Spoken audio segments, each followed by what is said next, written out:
What is up, guys? My name is Lex. Welcome back to the vlog. Today we're playing a poker session at Texas Card House here in Dallas, but before we get in there, we're gonna head to the golf course and hit 18 holes.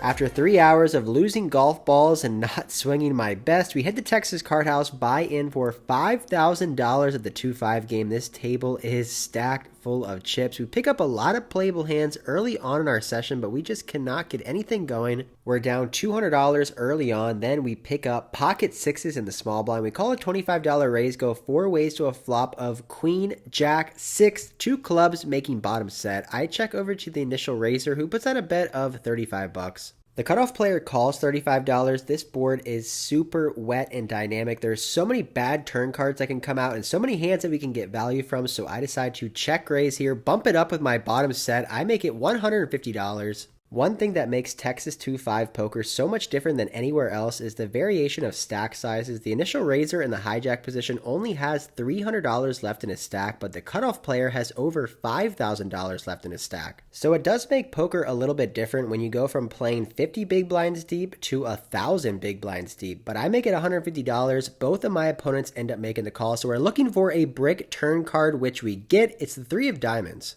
Nothing will have changed on this turn card, and I'm trying to think, how can I get the most money in here against a big stack player in the cutoff position? I look over at the hijack and he only has $130 left, so I decide to check. I think to myself, if the hijack player goes all in, which is what he does, and the cutoff player calls $135, then I can put in a pretty big check raise here, and maybe the cutoff player will feel committed with his big draw or his top pair that he's going to have to call. Right on cue, hijack goes all in for $135 and the cutoff makes the call, so we're going to be putting in another raise here. The double check raise, I make it $800. I always try to look through my hands and try to find out ways that I can improve, and I really don't like this turn check raise sizing. I think it's just way too big. $800 is just a massive raise here. I think I should be making it maybe $450 to $550. It's pretty hard to get called here, which is exactly what happens. The cutoff player makes the fold. We are now all in with the hijack player. He says he has a flush draw. We run out the board twice and we hold to take down our first pot here on a Sunday night at Texas Card House. Let me know down in the comments how you guys would have played this set of sixes and what you might have done differently than I did.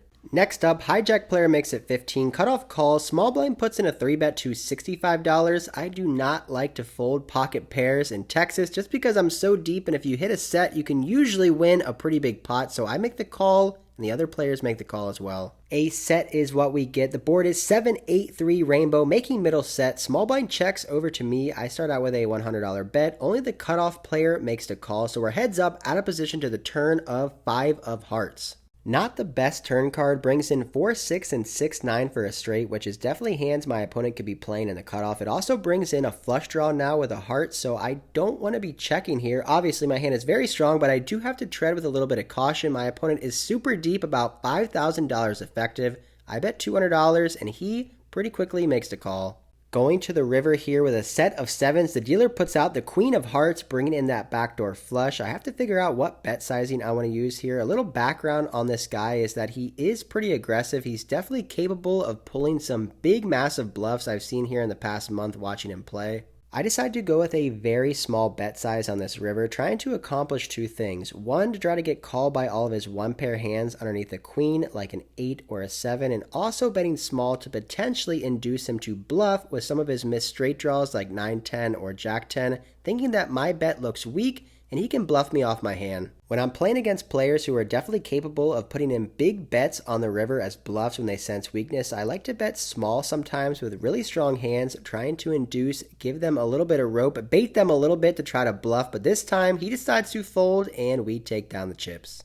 If you guys are enjoying this video, make sure to hit that like button. It helps me grow my channel. Each one of these videos takes a lot of work, anywhere from 10 to 15 hours to create. I do all of the editing by myself. The intros and outros I shoot by myself. I don't have anybody helping me. I also edit each video on my phone. I am super grateful that you guys show up every single week to watch my poker videos. I started this vlog 1 year ago and now we are almost to 40,000 subscribers. So thank you guys again for showing up every single week to watch me play some poker. Alright, back to the action here. The button makes it $15. I have pocket jacks in the big blind. We're about $1,500 effective, so I go with a 5x raise sizing here. I make it $75 and he makes the call. We see a board of 9, 5, 3, all diamonds. I put out a bet and he lets his cards go. About one orbit later, we get dealt in another premium hand, the ladies, pocket queens under the gun. I make it $25, only the big blind makes the call. Heads up to a 10 high board. I continue for $25 and the big blind lets his hand go. He says he's a fan of the vlog, so I gotta show him. I had the ladies, I had the goods.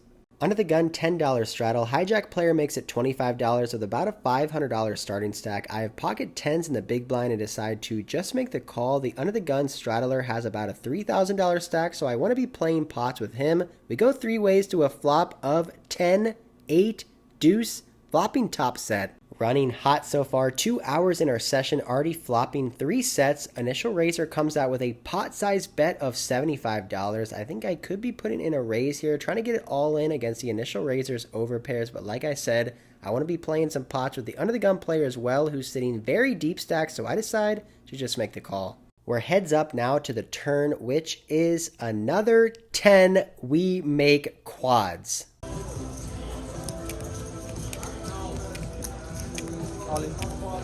Call. Oh my fucking god, are you kidding me? That's making a vlog. Wait. Alright, now you can go. William, your food's at the podium. Will? Oh my god.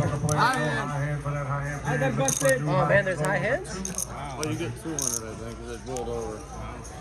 We make quad 10s on the turn. We check and my opponent jams all in with pocket aces. They have a high hand promotion going on here. Every 15 minutes, the best hand wins $200. So if our hand holds up, we can make another $200. I tell the dealer if quad 10s hold up, I will split the high hand bonus with him. And 15 minutes later, we get the $200. So 100 going to us, 100 going to the dealer. About 30 minutes go by and I'm still riding the high of making quad 10s and I look down at ace king of clubs. There's 3 limps to me. I make it $40 in the cutoff and now the big blind puts in a 3 bet. He re-raises me to $175.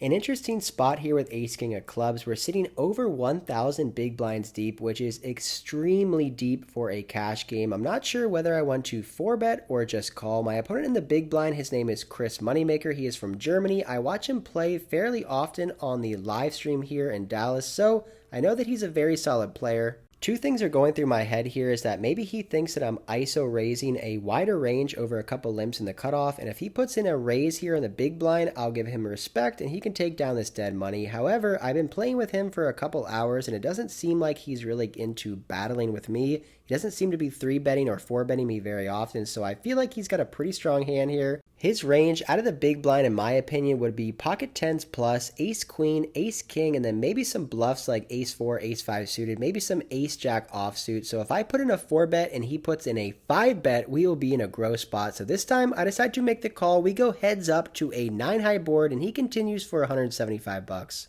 This is the issue when we don't 4-bet pre-flop. We don't really know where we're at on this 9 high board. He could have pocket aces and we could be drawing dead. He could have pocket jacks and we have 2 overcards, or maybe he has ace queen or ace jack and we are winning. So I'm not really sure what to do, but I don't think folding is an option. We have 2 overcards, backdoor flush draw, backdoor straight draw, and we're over $5,000 deep, so I make the call. Just like our month has been going, we've been running hot and we continue this with an ace of spades on the turn, giving us top pair, top kicker. I'm expecting him to check here a lot of the time, which is what he does. And now I have to decide whether I want to bet or check. I think for a little bit of time and decide to get a little tricky and check this one back. So we're going to the river, which is the 10 of clubs. Not the best card. Like I said before, I think his range is pocket 10s plus, so he could possibly have hit a set here. If Chris puts out a bet here on the river, no matter what sizing, unless it's all in, I'm most likely going to be making the call. However, he decides to check. So now I have to figure out what kind of bet sizing I want to use.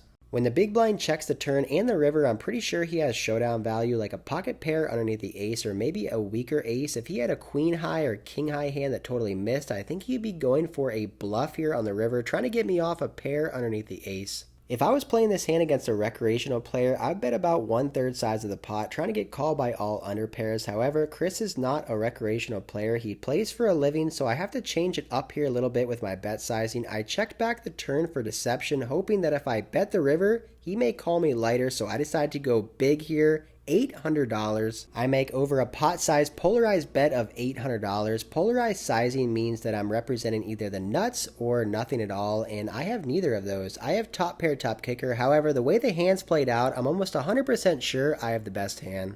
If I bet 1/3 or half the size of the pot with my value hands, and if I bet pot with all of my bluffs, then professional thinking players will start to catch on pretty quickly and they'll be able to exploit me. By betting this polarized sizing with a medium strength hand, just one pair, I'm hoping that Chris will call me down lighter. It is also possible that he could have hit top pair with a hand like ace jack, maybe ace queen or ace 5, and he's checking for pot control or inducing me to bluff, and he's definitely going to call with that hand. However, after going into the tank for over 2 minutes, Chris is too good to pay me off.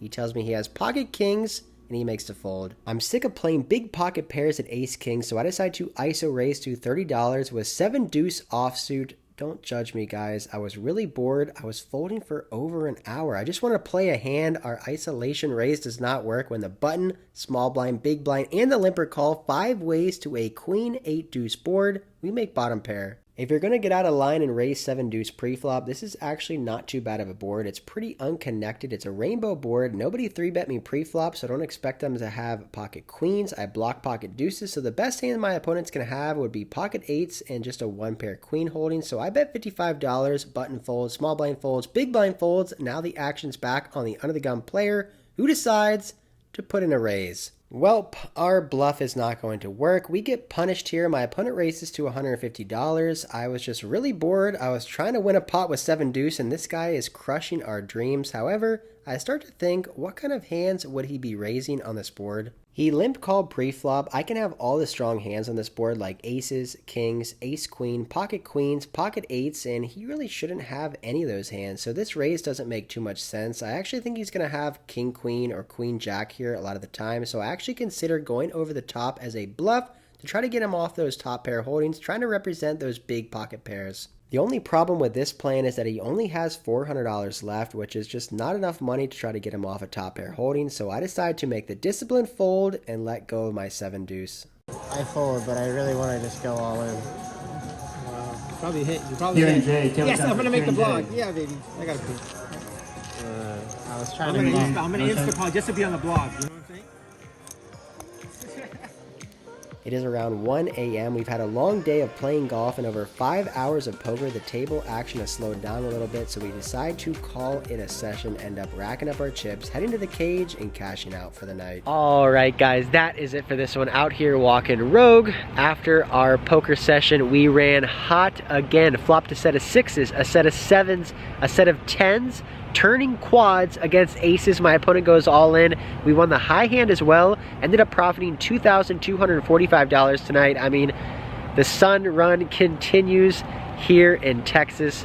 Just amazing. I am super grateful. I've just been running so good, and I hope it never ends. But I talked to you guys a lot about liking and commenting the video, and I want to kind of explain this a little bit. So YouTube has an algorithm where they push videos according to the amount of engagement they get. So let's say a video gets 7 comments and 20 likes. YouTube is not going to push that video to more and more viewers because the engagement is so low. But if a video gets 5,000 likes and 500 comments, YouTube feels like that video is fun and good and people like it, so they're gonna push that video out to more and more people. So if you guys like the video, make sure to hit the like button because YouTube will push the video out to more and more people, which means more and more people will watch the video and hopefully subscribe. My channel will grow and we'll all be happy. You guys get to watch poker videos, my channel grows, and it's just a win-win from there. That is a little bit more information on the like and commenting. If you guys have any questions too about poker, about where I'm going next, about how old